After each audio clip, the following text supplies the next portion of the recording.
Hello everyone, welcome to exam mode. I am Shubham Verma and this is a very important class for your UPSC prelims 2026 on subject geography. Geography का साल भर का जितना भी current affairs के topic आपके news में रहे हैं उससे रिलेटेड यूपीएससी आपसे कौन कौन से कंसेप्चुअल क्वेश्चन उस टॉपिक से पूछ सकता है करंट अफेयर्स लिंक करके उसी के आपके मैं क्वेश्चन लेके आया हूँ। तो ये आपके लिए बहुत ज़्यादा इंपॉर्टेंट सेशन है। होपफुली आप सभी को ये पसंद आएगा। तो आइए एक एक करके क्वेश्चन स्टार्ट करते हैं, साथ में उसका एक्सप्लेनेशन भी साइड बाय साइड में देते रहूँगा। होपफुली आपको क्वेश्चन समझ आएंगे। Let's see. पहला क्वेश्चन है आपका ग्लोबल विंड सर्कुलेशन से रिलेटेड। ये सब चीज़ें आप इग्नोर करिएगा, ठीक है। क्वेश्चन कहता है with reference to global wind circulation consider the following statement. Trade winds blow from subtropical high pressure belt towards the equatorial low pressure belt. Westerlies predominantly blow from west to east in middle latitudes. Polar easterlies originate from the subpolar low pressure belt. पूछा है how many of the above statement are correct? Only one, only two, all three या फिर none। अब इस तरीके से question की framing होने लग गई है, तो तीनों स्टेटमेंट पढ़ के मुझे सही बताइए। तो आइए इसको बताता हूँ इसके बारे में आपको। पहला स्टेटमेंट अगर आप पढ़ते हैं, यहाँ पर गिवन है आपको कि ट्रेड विंड ब्लो फ्रॉम सब tropical high pressure belts towards equatorial low pressure belt. अब इन सभी चीज़ों के लिए आपको एक डायग्राम की बहुत ज़्यादा आवश्यकता है। जब तक कि वो डायग्राम आपके दिमाग में नहीं होगा आप लोग क्वेश्चन ढंग से सॉल्व नहीं कर सकते। तो लेट मी रिवील इट। ये है वो डायग्राम जिसकी बेसिस पे आप ये क्वेश्चन आसानी से सॉल्व कर सकते हैं। प्रेशर बेल्ट का ये डायग्राम आपके दिमाग में 100% होना चाहिए और मैनुअली भी आपके दिमाग में इसको रफ डायग्राम इसका होना चाहिए, कैसे विंड कहाँ सर्कुलेट करती है इसका एक रफ आइडिया आपको हमेशा होना चाहिए, क्योंकि ये क्वेश्चन आपके कुछ पेपर में कई बार रिपीट हो चुका है। इस तरह के क्वेश्चन पहला है आपका इक्वेटोरियल लो प्रेशर बेल्ट, फिर उसके बगल में आपके दोनों है वो सब ट्रॉपिकल हाई प्रेशर बेल्ट होती हैं, उसके आपके जस्ट बगल में सब पोलर लो होती हैं, देन उसके बाद अगेन आपकी हाई प्रेशर आ जाती है। तो इसमें आपका कोरियोलिस फोर्स काम करता है। कोरियोलिस फोर्स कहता है आपका कि जो आपकी विंड्स हैं ये आपके राइट साइड में डिफ्लेक्ट होंगी इन नदर्न हेमिस्फीयर और आपके लेफ्ट साइड में डिफ्लेक्ट होगी सदर्न हेमिस्फीयर में, ठीक है। ये चीज़ हो गई। और एक चीज़ आपको याद रखनी है कि हाई प्रेशर से लो प्रेशर एरिया की तरफ क्या होती है, आपकी विंड का मूवमेंट होता है। विंड का मूवमेंट हाई से लो की तरफ होता है और नदर्न हेमिस्फीयर में राइट साइड में और सदर्न हेमिस्फीयर में लेफ्ट साइड में विंड डिफ्लेक्ट होती है। तो इसी के हिसाब से ये आपका हाई प्रेशर है और ये बीच में आपका लो प्रेशर बेल्ट है। अब नदर्न हेमिस्फीयर मैंने आपको बताया राइट साइड में डिफ्लेक्ट होंगी, मतलब हाई से लो की तरफ हवा चलेंगी तो दाहिने साइड मुड़ेंगे तो इस तरीके से आएंगी, ठीक है। जब इस तरीके से आएंगी आपकी, और इसी तरीके से बाकी की डायरेक्शन यहाँ से देखिए हाई प्रेशर से लो प्रेशर है तो लेफ्ट मुड़ेगी यहाँ पर से तो इधर जाएगी, और यहाँ से हाई प्रेशर से लो प्रेशर की और राइट मुड़ेगी तो इधर जाएगी। और सेम इसी तरीके से यहाँ हाई प्रेशर है यहाँ लो प्रेशर है, राइट साइड में मुड़ना है यहाँ पर नदर्न हेमिस्फीयर में तो ऐसे आएंगी आपकी हवाएं, और यहाँ पर लेफ्ट साइड में मुड़ना है हाई से लो की तरफ तो ऐसे आएंगी हवाएं। तो ये डायग्राम होपफुली आपको दिमाग में बहुत अच्छे से क्लियर होगा। अब इसी की बेसिस पे क्वेश्चन गिवन है जिसको क्रैक करने की हम लोग कोशिश करते हैं। गिवन है आपका ट्रेड विंड ब्लो फ्रॉम सब tropical high pressure belts towards equatorial low pressure belt. अब देखिए यहाँ पे सब ट्रॉपिकल हाई प्रेशर बेल्ट यहाँ है आपका और इक्वेटोरियल लो प्रेशर बेल्ट आपकी यहाँ है, और ये जो आपकी ये रही ये है आपकी ट्रेड विंड, ठीक है। ये है आपकी ट्रेड विंड। ट्रेड विंड देखिए यहाँ पे सब ट्रॉपिकल हाई प्रेशर से इक्वेटोरियल लो प्रेशर की तरफ या फिर डोलड्रम की तरफ मूवमेंट कर रही है, बिल्कुल करेक्ट ऑप्शन है। सेकंड में आपसे कहा गया है कि westerlies predominantly blow from west to east in the middle latitude. अब ये रफ आइडिया आपको है तो आपको बिल्कुल सही होगा। ये आपकी होती है वेस्टर्लीज, पहले बीच में ट्रेड विंड, उसके ऊपर वेस्टर्लीज, उसके ऊपर पोलर ईस्टर्लीज होती है। तो यहाँ पर जो आप देखेंगे वेस्टर्लीज आपकी सब ट्रॉपिकल हाई प्रेशर से सब पोलर लो प्रेशर की तरफ मूव कर रही हैं और वेस्ट से ईस्ट की तरफ इनका डायरेक्शन आपका होता है। ये देखिए ये वेस्ट है और ये ईस्ट है, वेस्ट से ईस्ट की तरफ आपकी जा रही हैं वेस्टर्लीज, ठीक है। तो मतलब ये ऑप्शन भी आपका बिल्कुल करेक्ट है। मिडिल लैटिट्यूड्स की बात है, यहाँ मिडिल लैटिट्यूड्स होते हैं, ठीक है। और सेम इसी तरीके से यहाँ पर भी आपका वेस्ट से ईस्ट की तरफ मूवमेंट हो रहा है, ठीक। थर्ड में कहा गया है पोलर ईस्टर्ली ओरिजिनेट फ्रॉम सब पोलर लो प्रेशर बेल्ट। अब ये ऑप्शन आपका यहाँ पर से गलत हो जाती है। क्यों? क्योंकि आपकी जो पोलर ईस्टर्लीज है ये हाई प्रेशर जोन से आपकी निकलती हैं और यहाँ पर लिखा है कि सब पोलर लो प्रेशर बेल्ट से निकलती हैं। ये उल्टा दे रखा है, बिल्कुल आपका अपोजिट कर दिया है। पोलर ईस्टर्लीज जो है आपकी ये हाई प्रेशर जोन से आपके लो सब पोलर लो प्रेशर एरिया में आपकी ब्लो करती है। तो ये ऑप्शन आपकी गलत है। पूछा गया था how many of the above statement are correct, तो इस क्वेश्चन का सही आंसर है आपका B option, only 2 of the above statement are correct. Hopefully आपको ये क्वेश्चन अच्छा लगा होगा। अब इस तरह के क्वेश्चन आपको यूपीएससी में आता रहता है, कई बार रिपीट करता है क्वेश्चन। ये कॉन्सेप्चुअल क्वेश्चन है जिसमें डोलड्रम, साथ ही साथ horse latitude, tropical high pressure belt और उसी के साथ साथ ये सारा डायग्राम आपके दिमाग में बिल्कुल अच्छे से होना चाहिए। कोरियोलिस फोर्स भी आपके दिमाग में होना चाहिए। ये सारी चीज़ें अगर आपके दिमाग में होंगी तो आपके क्वेश्चन, इस तरह के क्वेश्चन आपके एग्जाम में आता रहता है, आप उसे आसानी से हैंडल करके आएंगे। सो होपफुली आप में से मैक्सिमम का क्वेश्चन ये करेक्ट हुआ होगा। अब चलते हैं अपने नेक्स्ट क्वेश्चन की ओर। हमारा नेक्स्ट क्वेश्चन डील करता है टेम्परेचर इन्वर्जन से। Consider the following statement regarding temperature inversion. अब इसके समझने के लिए आपको बेसिक चीज़ें पहले पता होना चाहिए, उसके बाद हम स्टेटमेंट पढ़ेंगे। आपको पता होना चाहिए lapse rate, normal lapse rate. Normal lapse rate आपको कहता है कि जैसे जैसे आप हाइट पे जाएंगे, जैसे जैसे आप हाइट पे जाएंगे आपका टेम्परेचर जो है वो फॉल करेगा। ठीक है, ये आपका एक नॉर्मल कंडीशन है, जनरल कंडीशन होती है। जैसे जैसे आप हाइट पे जाते रहेंगे आपका टेम्परेचर फॉल होता रहेगा। लेकिन आपके टेम्परेचर इन्वर्जन में क्या हो जाता है, इसमें आपकी कंडीशंस इन्वर्ट हो जाती हैं। मतलब कि अगर आप लोग हाइट पे ऊपर जाते रहेंगे, हाइट पे जैसे जैसे ऊपर आप जाते रहेंगे आपका जो टेम्परेचर है ये भी आपका साथ साथ में बढ़ता रहेगा। ये आपकी टेम्परेचर इन्वर्जन की कंडीशन है। ठीक है, ये टेम्परेचर इन्वर्जन की कंडीशन है। अब इसके कॉन्सिक्वेंसेस आपके क्या क्या होते हैं? इसके कॉन्सिक्वेंसेस आपके ये होते हैं कि क्या होता है, लोअर लैटिट्यूड में आपके क्या होता है, ठंडी हवाएं होती हैं, ठंडी हवाएं होती हैं और टेम्परेचर ऊपर आपका गर्म होता है, मतलब ऊपर की हवाएं आपकी गर्म होती हैं। और कोल्ड एयर जो आपकी होती है वो हमेशा स्टेबल होती है। कौन सी होती है आपकी? कोल्ड एयर हमेशा आपकी स्टेबल होती है। जब कोल्ड एयर आपकी स्टेबल होती है तो जितने भी डस्ट पार्टिकल, स्मोक, ये सारी चीज़ें आपकी लोअर लैटिट्यूड में इकट्ठा रहती हैं। ठीक है, लोअर लैटिट्यूड में आपकी वो इकट्ठा रहती हैं। ये आपके टेम्परेचर इन्वर्जन में होता है। हमेशा याद रखिएगा, कोल्ड एयर मास आपका स्टेबल होता है, हॉट एयर मास आपका अनस्टेबल होता है। ठीक है, तो अब इसी के हिसाब से क्वेश्चन गिवन है। क्वेश्चन हम लोग सॉल्व करने की कोशिश करते हैं। पहले मैं ये सब इरेज कर देता हूँ। अब क्वेश्चन देखिए आप, it refers to the reversal of the normal lapse rate. जैसा कि हमने डिस्कस किया, आपका नॉर्मल लैप्स रेट की जो कंडीशन होती है जब वो रिवर्स हो जाती है तो वो उसे आपको इन्वर्जन ऑफ टेम्परेचर कहा जाता है। It promotes vertical air mixing and pollutant dispersion. यहाँ पर लिखा है कि इसकी वजह से आपकी वर्टिकल एयर मिक्सिंग हो जाती है और आपका पोल्यूशन जो होता है वो डिस्पर्जन हो जाता है, मतलब कि हल्का हो जाता है, ख़त्म हो जाता है। ये ऑप्शन आपका गलत है, क्योंकि मैंने आपको बताया कि कोल्ड एयर मास आपका स्टेबल होता है जो आपके ग्राउंड के आसपास रहता है, जिसकी वजह से जितने भी डस्ट पार्टिकल हैं, डर्ट पार्टिकल हैं, स्मोक है, पोल्यूशन है, ये सभी आपका लोअर लैटिट्यूड्स में या फिर कहूँ मैं आपको ज़मीन के आसपास इकट्ठा रहता है, जिसकी वजह से पोल्यूशन आपका और बढ़ता है और पोल्यूटेंट आपके डिस्पर्स नहीं होते हैं। इसका मतलब सेकंड स्टेटमेंट आपकी इनकरेक्ट है, फर्स्ट करेक्ट है। थर्ड में कहा गया है it is commonly associated with stable atmospheric condition. बिल्कुल सही बात है, इसकी वजह से आपका स्टेबल एटमॉस्फेरिक कंडीशन हो जाती हैं। क्यों हो जाती हैं? Due to cold air mass, cold air mass की वजह से। जब कोल्ड एयर मास आपके ग्राउंड के आसपास रहता है तो हमेशा याद रखिए कोल्ड एयर मास आपका स्टेबल होता है, इसीलिए आपके एटमॉस्फेरिक कंडीशन आपकी स्टेबल रहती है। तो इस क्वेश्चन का सही आंसर क्या है? ओनली 2।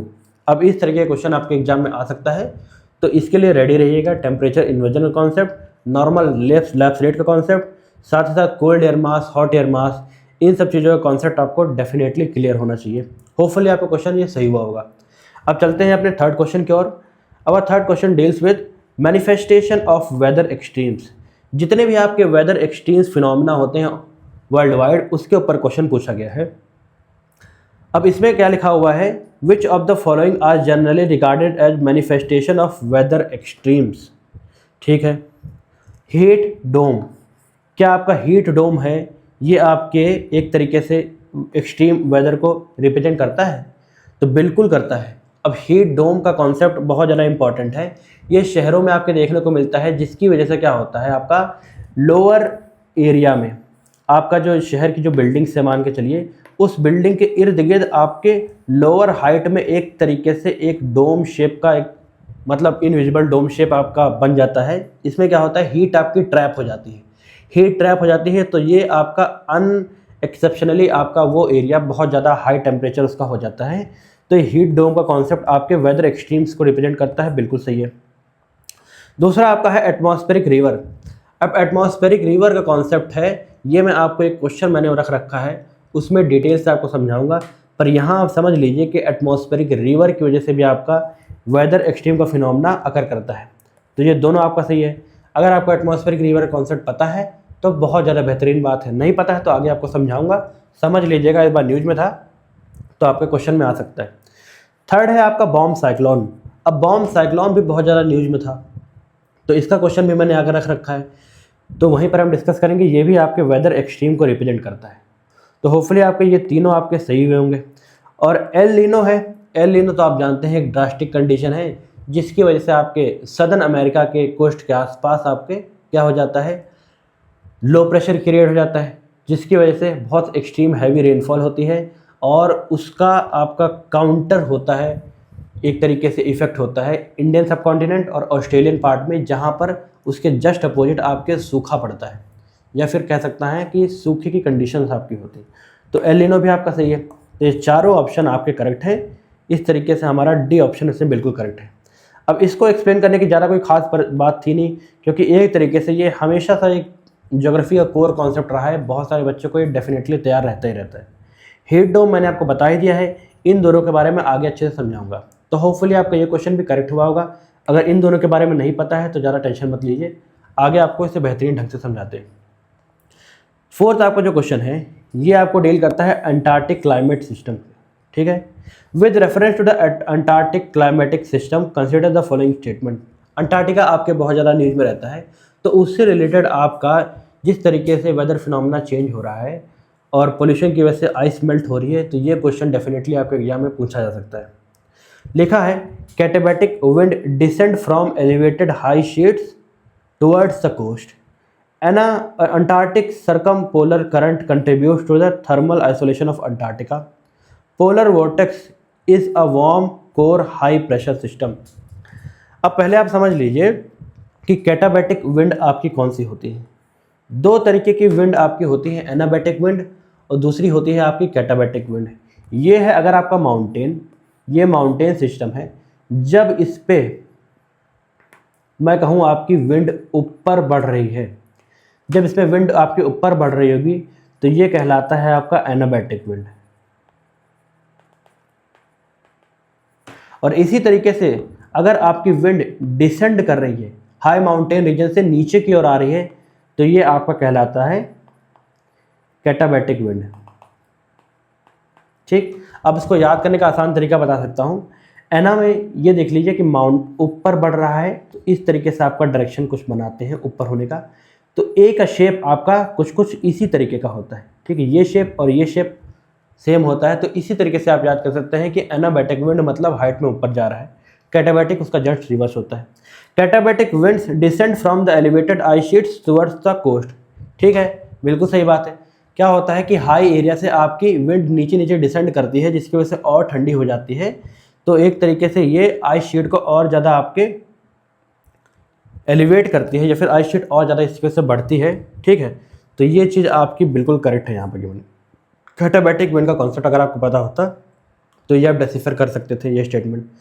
सेकेंड स्टेटमेंट में कहा गया है Antarctic circumpolar current contributes to thermal isolation of Antarctica. एक तरीके से आपके अंटार्कटिका का रीजन पूरी तरीके से रेस्ट ऑफ द वर्ल्ड से आपका कट जाता है due to the circumpolar current, Antarctic circumpolar current. ये क्या होता है कि राइट साइड में मूवमेंट करते हुए एयर आपके अंटार्कटिका के चारों तरफ करंट मूवमेंट करती है, जिसकी वजह से यहाँ पर आपके आइस शीट बहुत ज़्यादा देखने को मिलती है। साथ ही साथ आपका कोल्ड टेम्परेचर रहता है। ठीक है, ये किसके से होता है? अंटार्कटिक सर्कमपोलर करंट होता है। इसका डायग्राम यहाँ देख लीजिए। ये क्वेश्चन मैंने डिज़ाइन किया है, लेकिन आप डायग्राम यहाँ देख सकते हैं। ये है आपका, देख लीजिए यहाँ पे इस तरीके से मूवमेंट जो कर रहा है, वेस्ट विंड ड्रिफ्ट जो होती है, ये इसके चपेट में आके चारों तरफ घूमने लगती है आपके, ठीक इस तरीके से। तो ये आपका क्या कहलाता है? अंटार्कटिक सर्कमपोलर करंट कहलाती है। याद रखिएगा कि ये आपकी strongest of all ocean current जितनी भी होती हैं, उसकी सबसे स्ट्रॉन्गेस्ट करंट होती है अंटार्कटिक सर्कमपोलर करंट। यह देख रहे हैं ना, मूवमेंट हो रहा है वाटर का। और पोलर वॉर्टेक्स क्या होता है आपका? पोलर वॉर्टेक्स आपका कोल्ड रीजन होता है centre of the air mass. Centre of the air mass में पोलर वॉर्टेक्स आपका कोल्ड रीजन होता है। यहाँ पर गिवन है warm core high pressure system, ये आपका गलत है। यहाँ पर अगर कोल्ड लिखा होता तो ऑप्शन आपका सही हो जाता, ये गलत है। और Antarctic circumpolar current contribute to thermal isolation of Antarctica, बिल्कुल सही बात है, थर्मल आइसोलेशन हो गया है। अब थर्मल आइसोलेशन से ये मत समझ लीजिए आप कि आपका टेम्परेचर बढ़ रहा है, नहीं जी, आइसोलेट एक तरीके से हो गया। अब थर्मली चाहे वो टेम्परेचर से कम हो चाहे ज़्यादा हो, ये डिपेंड कर सकता है। तो ये स्टेटमेंट आपका बिल्कुल सही है। इस क्वेश्चन का सही आंसर है ओनली 2। होपफुली मैक्सिमम में से आप लोग का क्वेश्चन ये सही हुआ होगा। चलते हैं नेक्स्ट क्वेश्चन की ओर। अंटार्कटिक सर्कमपोलर करंट के ऊपर क्वेश्चन है, देख लेते हैं इसको। With reference to Antarctic circumpolar current consider the following statement. It flows from west to east around Antarctica. ये है आपका वेस्ट डायरेक्शन, ये है आपका ईस्ट डायरेक्शन, वेस्ट से ईस्ट की ओर मूव कर रहा है अंटार्कटिका में, बिल्कुल करेक्ट बात है। ठीक। It connects Atlantic ocean, Indian and Pacific ocean. जितने भी ओशन का आपका वाटर होता है जो इसकी चपेट में आता है, चाहे वो अंटार्कटिक का हो, चाहे वो आपका अटलांटिक का हो, इंडिया का हो, इंडियन ओशन का हो या पैसिफिक ओशन का, सब के आपके वाटर को कनेक्ट कर देता है। ये एक तरीके से जार फॉर्मेशन कर देता है। तो ये भी आपका बिल्कुल करेक्ट है, दोनों बिल्कुल सही है। थर्ड में लिखा गया है it is weaker then most of the sub tropical ocean current. मैंने आपको पहले बताया कि आपका जो कौन सा अंटार्कटिक सर्कमपोलर करंट होता है, ये आपका स्ट्रॉन्गेस्ट ऑफ ऑल करंट होता है। और यहाँ पर लिख रखा है कि ये वीकर होता है ऑफ मोस्ट सब ट्रॉपिकल ओशन करंट। ये ऑप्शन आपका गलत है, इसमें आपका दोनों सही है, ओनली 2 ऊपर के 2 ऑप्शन आपके सही है। होपफुली ये कॉन्सेप्ट आपको समझ आया होगा और एग्जाम में अगर आएगा तो आप लोग उसे जरूर सही करके आएंगे। अपने नेक्स्ट क्वेश्चन की ओर चलते हैं। Atlantic meridional overturning circulation. अब ये कॉन्सेप्ट आप पहले समझ लीजिए, उसके बाद इसका क्वेश्चन पे हम लोग आगे बढ़ेंगे। क्या होता है आपको हमेशा याद रखना है कि हाई सलाइन एरिया से आपका वाटर मूव करता है लो सलाइन एरिया को। ठीक, अब ये हो गया, ये कॉन्सेप्ट हो गया। हाई सलाइन से वाटर आपका मूव करता है कहाँ? लो सलाइन एरिया में। अब जहाँ पर हाई सैलिनिटी होती है वहाँ आपकी वाटर की डेंसिटी क्या होगी? हाई सलाइन से एरिया अगर मूव कर रहा है वाटर लो सलाइन एरिया से, मतलब कि हाइट का डिफरेंस आपका होगा। ठीक है, एक साइंस की बात बता रहा हूँ, हाइट का डिफरेंस होगा, मतलब कि हाई सलाइन एरिया में आप वाटर का लेवल हमेशा आपका हाई होगा और यहाँ वाटर का लेवल लो सलाइन एरिया में आपके हमेशा लो होगा। ठीक है, तो डेंसिटी का फॉर्मूला हमारा होता है density is equal to mass upon volume. मतलब कि जिस वाटर की आपकी डेंसिटी ज़्यादा होगी उसका वॉल्यूम आपका कम होगा और उसका मास आपका ज़्यादा होगा। वॉल्यूम आपका कम होगा, इसका मतलब कि आपकी जो लो सलाइन एरिया होता है, मतलब कि फ्रेश वाटर आपका होता है। फ्रेश वाटर में क्या होता है, आपकी डेंसिटी जो होती है ये आपकी ज़्यादा होती है। क्या होती है? डेंसिटी आपकी ज़्यादा होती है। क्यों डेंसिटी ज़्यादा होती है? डेंसिटी ज़्यादा होगी तभी आपका वाटर का वॉल्यूम कम होगा। ठीक है, वाटर का वॉल्यूम कभी कम होगा तो हमेशा याद रखना कि सलाइन एरिया जो आपका होता है, सलाइन एरिया में आपकी लो डेंसिटी पाई जाती है। क्या पाई जाती है? लो डेंसिटी पाई जाती है। लो डेंसिटी पाई जाती है मतलब उस वाटर का मास आपका ज़्यादा होगा और उसका वॉल्यूम हमेशा आपका ज़्यादा होता है। क्या होता है उसका वॉल्यूम? उसका वॉल्यूम हमेशा आपका ज़्यादा होता है। ठीक है, वॉल्यूम अगर कम होगा तो डेंसिटी ज़्यादा होगी, वॉल्यूम ज़्यादा होगा तो डेंसिटी कम होगी। सलाइन एरिया में आपके डेंसिटी कम होती है, इसका मतलब वाटर का वॉल्यूम ज़्यादा होगा, तो हाई सलाइन एरिया से लो सलाइन एरिया की तरफ आपका वाटर का मूवमेंट होता है। अब ये कुछ कनेक्टिंग डॉट्स थे जो आपको पता होने चाहिए थे। अब क्वेश्चन पढ़ते हैं। इसमें क्या होता है कि वाटर का मूवमेंट जो आपका होता है ये हाई सलाइन एरियाज़ में, जो आपके लो लैटिट्यूड्स में हाई सलाइन एरिया होता है, यहाँ से आपके हाई लैटिट्यूड एरिया में लो सैलिनिटी वाले एरिया में वाटर का मूवमेंट होता है अपर सरफेस में। ठीक है, अपर सरफेस में हाई लैटिट्यूड की ओर चलता है आपके लो लैटिट्यूड से वार्म वाटर, और जो अंदर जो होता है आपके कोल्ड वाटर जो होता है ये लो सलाइन एरिया से हाई सलाइन एरिया में मूव करता है, और ऊपर आपका हाई सलाइन एरिया से लो सलाइन एरिया में एक तरीके से पूरी एक बेल्ट बना रहा है। ठीक, अब इस तरीके से ये आपका कॉन्सेप्ट होता है Atlantic meridional over turning circulation का। एक तरीके से वाटर आपका टर्न कर रहा है पूरी तरीके से में। अब इसमें आपका एक न्यूज़ में क्यों था, न्यूज़ में आपका ग्रीनलैंड बहुत ज़्यादा न्यूज़ था, न्यूज़ में था कि ग्रीनलैंड की आइस आपकी धीरे धीरे पिघल रही है। जब ग्रीनलैंड की आइस आपकी धीरे धीरे पिघलेगी तो वो क्या करेगा, तो वाटर का लेवल इसके आसपास जो आपका है वाटर का लेवल आपका बढ़ेगा। जब यहाँ पर लो सलाइन एरिया में वाटर का लेवल बढ़ेगा तो सिंपल सी बात है कि वो हाई सलाइन वाले एरिया को धीरे धीरे मैच करने लग जाएगा, जिसकी वजह से वाटर की मूवमेंट जो है आपकी हाई सलाइन एरिया से लो सलाइन एरिया में ये नहीं हो पाएगी, जिसकी वजह से ये आपका जो फिनोमिना होता है ये इफेक्ट करेगा और वाटर की मिक्सिंग आपकी धीरे धीरे बंद हो जाएगी। तो उसकी वजह से क्या होगा, बहुत ज़्यादा आपके मछलियाँ होंगी और जो आपका इन्वायरमेंट होगा ये बहुत इफेक्ट करेगा। इस पानी की मूवमेंट नहीं होगी तो ये पानी भी धीरे धीरे आपका सड़ना शुरू हो जाएगा। तो ये बेसिक कॉन्सेप्ट होता है। तो अब इसी के ऊपर स्टेटमेंट है, पढ़ लीजिए। It involves northward movement of warm surface water and southward movement of cold deep water. भाई साउथवर्ड मूवमेंट हो रहा है, डीप वाटर जो आपका है वो साउथवर्ड मूव कर रहा है और नॉर्थवर्ड आपका वार्म वाटर मूव कर रहा है। तो ये स्टेटमेंट आपकी बिल्कुल करेक्ट है। अब अगली स्टेटमेंट कहती है Greenland ice melts may effect is functioning. मैंने आपको बताया ना कि ग्रीनलैंड के जब आइस आपकी मेल्ट करेगी तो किस तरीके से ये आपको नेगेटिवली इम्पैक्ट करेगी आपके इस फिनोमेना को। तो होपफुली आपको ये कॉन्सेप्ट समझ आएगा। थर्ड में आपके कहा गया है it is identical to gulf stream. अब गल्फ स्ट्रीम आपके इस फिनोमेना का एक पार्ट है, लेकिन ये पूरी तरीके से कह दिया जाए कि ये पूरी तरीके से गल्फ स्ट्रीम पे आइडेंटिकल है, ये गलत है। अगर यहाँ लिखा होता आपका that gulf stream is a part of Atlantic meridional overturning circulation, then that statement would have been correct. लेकिन यहाँ पर आपके पूरी तरीके से कह दिया गया है गल्फ स्ट्रीम आपके आइडेंटिकल है, तो दिस स्टेटमेंट इज़ रॉन्ग। जब ये गलत जाती है तो आपके दोनों स्टेटमेंट ऊपर की दी गई हैं ये सही थी। तो इस तरीके से मुझे लगता है कि आपको अटलांटिक मेरिडियोनल ओवरटर्निंग सर्कुलेशन का कॉन्सेप्ट बिल्कुल क्रिस्टल क्लियर आपके दिमाग में हो गया होगा। ठीक है, अब चलते हैं नेक्स्ट क्वेश्चन की ओर। आपका नेक्स्ट क्वेश्चन डील करता है थर्मोहेलाइन सर्कुलेशन का। थर्मोहेलाइन सर्कुलेशन में आपका टेम्परेचर और साथ ही हेलाइन या फिर सैलिनिटी दोनों की हेल्प की वजह से आपका जो सर्कुलेशन होता है, वाटर का मूवमेंट होता है, ये हमको इसी के ऊपर एक कॉन्सेप्ट है आपका। कुछ आपका इस कॉन्सेप्ट से मिलता जुलता है, इसी से रिलेटेड कॉन्सेप्ट है आपका। क्वेश्चन में देख लीजिए, it is primarily driven by the difference of the temperature and salinity. एक तरीके से आपके टेम्परेचर और साथ ही साथ आपके सैलिनिटी के डिफरेंस की वजह से ये आपका कॉन्सेप्ट पूरी तरीके से चलता है, या फिर मूवमेंट ऑफ वाटर आपका होता है, सर्कुलेशन होता है। तो बिल्कुल सही बात है। It influences long term global climatic regulation, बिल्कुल करेक्ट बात है। एक तरीके से आपके ग्लोबल क्लाइमेट रेगुलेशन को एक तरीके से ये मूवमेंट इफेक्ट करता है, बिल्कुल इफेक्ट करता है। तो ये दोनों स्टेटमेंट आपके सही हैं। It is confined only to Atlantic ocean, ये गलत है।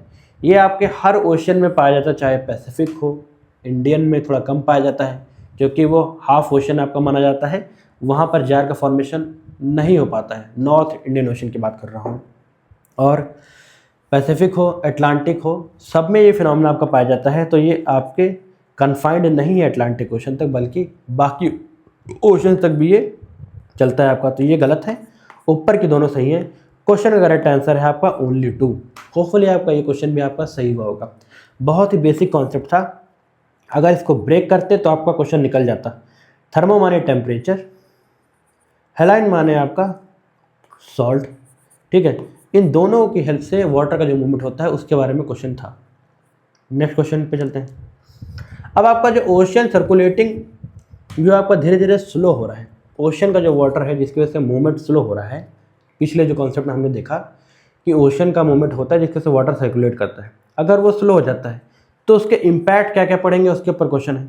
Slowing of major oceanic circulation system में leads to altered monsoon pattern, reduced marine nutrient transport, change in regional sea levels, enhanced global carbon sequestration efficiency।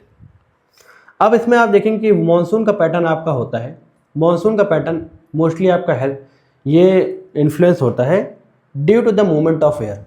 अगर air का movement आपका नहीं होगा तो वाटर करंट का मूवमेंट नहीं होगा, और वाटर करंट का मूवमेंट जब आपका रुक जाएगा तो सिंपल सी बात है कि आपका मानसून पैटर्न इफेक्ट करेगा, और शायद इंडिया में मानसून लेट से आए या फिर बहुत ज़्यादा जल्दी आ जाए। तो ये आपका गलत है, सॉरी, तो ये आपका बिल्कुल सही है। ठीक है। सेकंड में कहा गया रिड्यूस्ड मरीन न्यूट्रिएंट ट्रांसपोर्ट। भाई जब वाटर का मूवमेंट ही नहीं हो पाएगा तो मरीन न्यूट्रिएंट का ट्रांसपोर्ट कहाँ से हो पाएगा? बिल्कुल सही है, ये भी आपका बिल्कुल करेक्ट है। थर्ड में कहा गया है changes in regional sea level. आपके रीजनल सी लेवल को इफेक्ट करेगा ये, क्योंकि अगर आइस कहीं मेल्ट होगी तो कहीं पर ओशन का आपका लेवल ज़्यादा होगा, और कहीं पर अगर गर्मी ज़्यादा होगी तो जब ओशन का मूवमेंट नहीं हो पाएगा तो इवापोरेशन ज़्यादा हो जाएगा, जिसकी वजह से वहाँ पर सी लेवल आपका डाउन करेगा। तो ये भी आपका बिल्कुल करेक्ट है। यहाँ पर लिखा गया है इन्हांस्ड ग्लोबल कार्बन सिक्विस्टेशन एफिशिएंसी। अब कार्बन सिक्विस्टेशन की एफिशिएंसी इससे बढ़ेगी नहीं बल्कि और घट जाएगी आपकी, ये मानिए आप। यहाँ पर एक तरीके से ये समझिए कि अगर नेगेटिव इम्पैक्ट हो रहा है तो इसमें पॉजिटिव कैसे हो सकता है, ये बहुत बड़ा फिनोमेना है, और ये डायरेक्टली इसे लिंक करता भी नहीं।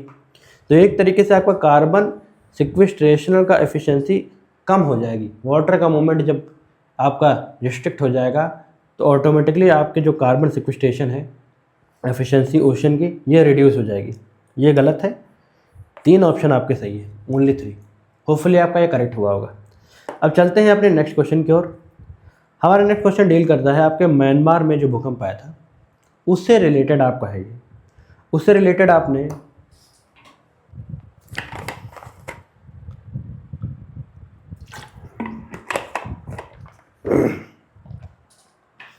तो म्यांमार में जो टेक्टोनिक सेटिंग की वजह से इंडिया ने एक ऑपरेशन चलाया था आपका, होपफुली आपको उसका नाम पता होगा। चलिए बता देता हूँ, ऑपरेशन ब्रह्मा चलाया था। कौन सा? ऑपरेशन ब्रह्मा चलाया था, बहुत ज़्यादा न्यूज़ में था। अब उससे इनडायरेक्टली आपसे यूपीएससी लिंक करके क्वेश्चन पूछ सकता है। क्वेश्चन है आपका जो म्यांमार के टेक्टोनिक आपके प्लेट्स हैं उसके रिलेटेड क्वेश्चन यहाँ पर है। तो ये फ्रेम है आपके सामने, आइए इसे देखते हैं। Myanmar lies in tectonically active zone influenced by interaction of multiple plates. The sagging fault is a major tectonic feature in this region. The region is entirely free from strike-slip tectonic movement.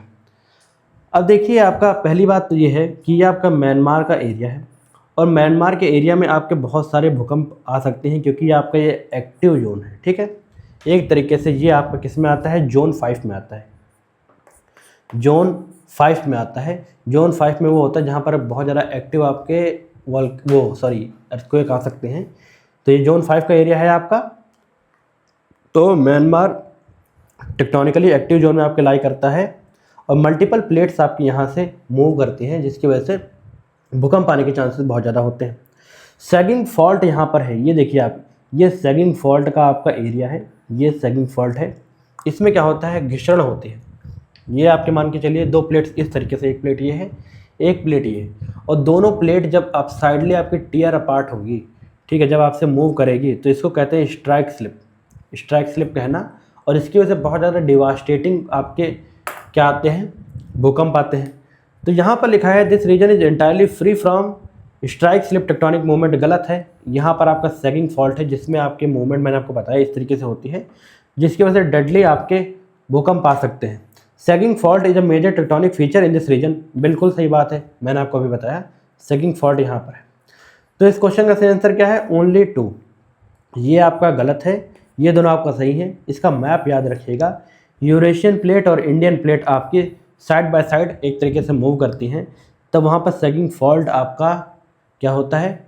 Given है आपका, ये Myanmar में है आपके। ठीक है, मंडले जो आपका है इसके आसपास भूकंप आया था, बहुत ज़्यादा न्यूज़ में था। तो होपफुली आपको ये याद रहेगा। ठीक है, तो म्यांमार का हो गया। ज्योग्राफी, इससे रिलेटेड क्वेश्चन पूछेगा तो यही पूछ सकता है आपसे। अब चलते हैं आगे आपसे। नेक्स्ट हमारा क्वेश्चन है एटमॉस्फेरिक स्टॉर्म के ऊपर। हबूब आपका एक तरीके से एक तूफान आया था, उसके रिलेटेड क्वेश्चन पूछा गया है। It is a severe dust storm generally associated with thunder storm outflow.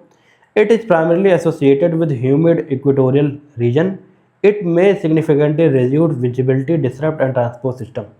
अब आपको पहली बात जो आपका हबूब स्टॉर्म आया था ये कहाँ पर आपके एरिया में, कौन से एरिया में आता है, मुझे ये आप कमेंट सेक्शन में बताइए। ये आपके लिए एक फाइंडिंग टॉपिक है, तो इसे जरूर सर्च करिएगा, यूपीएससी में पूछा जा सकता है। याद रखिए कि हबूब जो आपका स्टॉर्म होता है ये एक तरीके से डस्ट स्टॉर्म होता है जो एसोसिएट करता है थंडर स्टॉर्म को। किससे? थंडर स्टॉर्म से आपके एसोसिएट करता है। थंडर स्टॉर्म से एसोसिएट करता है तो ये आपका प्राइमरीली आपका क्या होता है, हॉट होता है, हॉट होता है और आपका साथ ही साथ ड्राई होता है। हॉट एंड ड्राई आपका होता है, डस्ट स्टॉर्म आपका होता है। यहाँ पर लिख रखा है ह्यूमिड होता है, तो ये ऑप्शन आपका गलत हो जाता है। ये मेनली आपका हॉट एंड आपका ड्राई होता है। डस्ट स्टॉर्म आपका होता है जो जनरली आपका थंडर स्टॉर्म लाता है। ठीक है, 2 हो गई। और एक तरीके से ये आपकी विजिबिलिटी बहुत ज़्यादा रिड्यूस कर देता है। भाई डस्ट होगा तो ऑटोमेटिकली आपका ट्रांसपोर्ट सिस्टम में विजिबिलिटी रिड्यूस हो जाएगी। बहुत ही बेसिक चीज़ें हैं, बस ये आपको याद रखना है कि ये आपका ड्राई एंड हॉट आपका होता है, ये इस तरीके का आपका स्टॉर्म। तो हबूब स्टॉर्म कहाँ पाया जाता है कमेंट सेक्शन में बताइए। बाकी ये स्टेटमेंट गलत है, ऊपर की पहली और तीसरी सही है।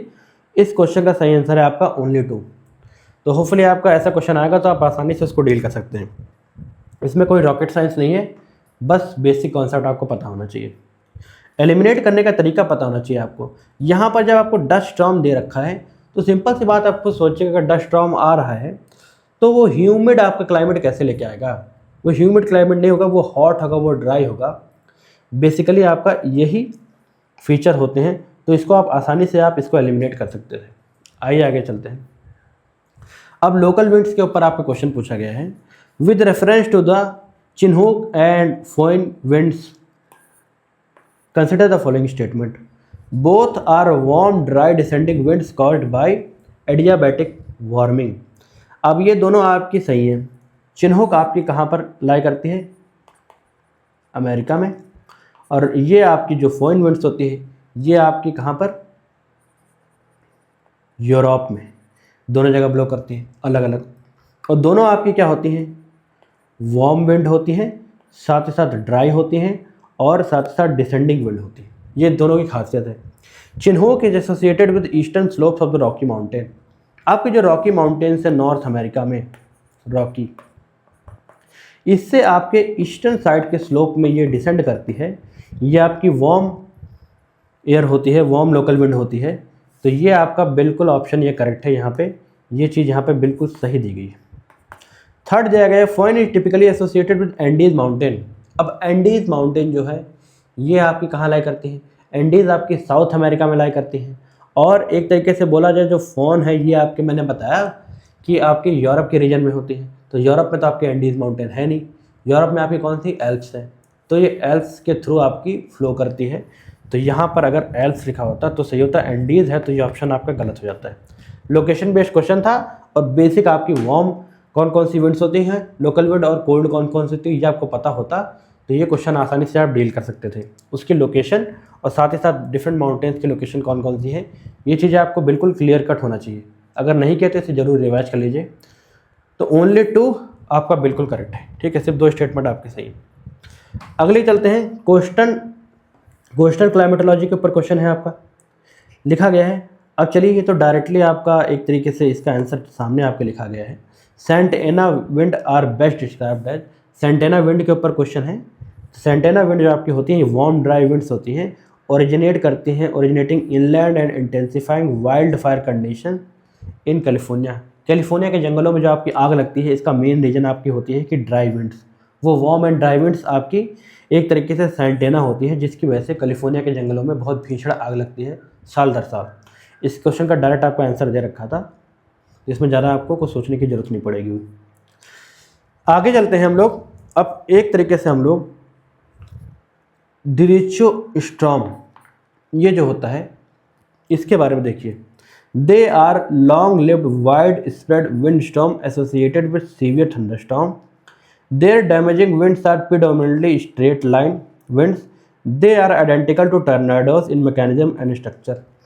अब याद रखिएगा इस तरीके के डिरेचो स्टॉर्म जो आपके होते हैं, ये स्टॉर्म आपके होते हैं कि एयर जो है, एयर आपकी वर्टिकल अपलिफ्ट हो जाती है। उसके बाद एक पर्टिकुलर डायरेक्शन में आपके ये एयर आपकी फ्लो करती रहती है स्ट्रेट, सर्कुलेट नहीं करती है, स्ट्रेट मूवमेंट करती रहती है। इसी को आपके डेरेचो स्टॉर्म कहते हैं। तो यहाँ लिखा हुआ है they are long lived widespread wind storm associated with severe thunderstorm. Thunderstorm भी इसमें आते हैं आपके, और साथ ही साथ आपकी लॉन्ग लिव्ड होती है, वाइड स्प्रेड आपकी होती है विंड स्टॉर्म, जो वर्टिकल मूवमेंट करती है और एक डायरेक्शन में वो मूव करती रहती है, वर्टिकल अपलिफ्ट होके एक पर्टिकुलर डायरेक्शन में मूवमेंट होता रहता है आपका, किसका, स्टॉर्म का। तो ये आपका डेरेचो स्टॉर्म कहलाता है। इसी के साथ साथ ही अगर आपको देखा जाए टोर्नाडो, टोर्नाडो में क्या होता है कि एयर का मूवमेंट आपका सर्कुलर होता है। यहाँ मैंने आपको बताया कि एयर का मूवमेंट आपका सर्कुलर नहीं होता है। तो यहाँ लिखा गया है they are identical to tornadoes in mechanism and structure. ना तो ये स्ट्रक्चर में आपके सेम है, ना ही ये मैकेनिज्म में आप तरीके से पूछा जाए तो टोर्नाडो के सेम है। तो ये स्टेटमेंट आपकी गलत है, ये सही है डेरेचो स्टॉर्म के ऊपर।